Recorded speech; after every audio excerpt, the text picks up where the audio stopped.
میں کافی عرصے کے بعد جب پاکستان آیا تھا ایران سے، اب ظاہر بچپنا وہاں گزرا، اس کے بعد میں پاکستان آیا تو کراچی کے صدر میں تھوڑی شاپنگ کے لیے گیا۔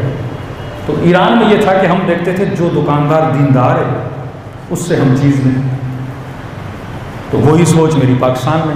اچھا وہاں جو دیندار کون ہوتا تھا؟ جو تھوڑا داڑھی والا ہو، تو وہ یہ تھا کہ وہ دیندار ہے۔ جو مڈے ہوئے ہوتے تھے ہم کہتے تھے مثلا تھوڑا دیندار نہیں ہے، آپ تسبیح ہو، تو وہاں واقعاً ایسا ہوتا تھا۔ تو یہاں میں ڈھونڈ رہا تھا، تو یہاں تو آپ کو پتہ ہے تو میں کیا سر پہ ٹوپی بڑی بڑی ڈالی، میں نے کہا یہ بڑا دیندار ہے۔ تو ابا نے آ کے بتایا جو ایسے ہولیے والے ہیں وہ سب سے بڑے بے دین ہیں۔ وہ بعد میں پتا چلا جب میں نے چیز لی، اس نے اس زمانے میں کہا کہ 100 روپے کی، میں نے کم کرو کم کرو، اس نے کہا چلو 90 دے دو۔ وہی ابا ہمارے آ گئے، کتنے میں دے؟ 90 میں۔ اس نے کہا نہیں 30۔ مجھے برا لگا، میں نے کہا بابا برا نہ لگ جائے، ایران میں کسی کو اتنا کم بتاؤ دکان سے نکال دے۔ 31۔ میں نے کہا نہیں دے گا، آپ چپ کر کے کھڑے ہو گیا۔ اس نے کہا ٹھیک ہے لے جاؤ۔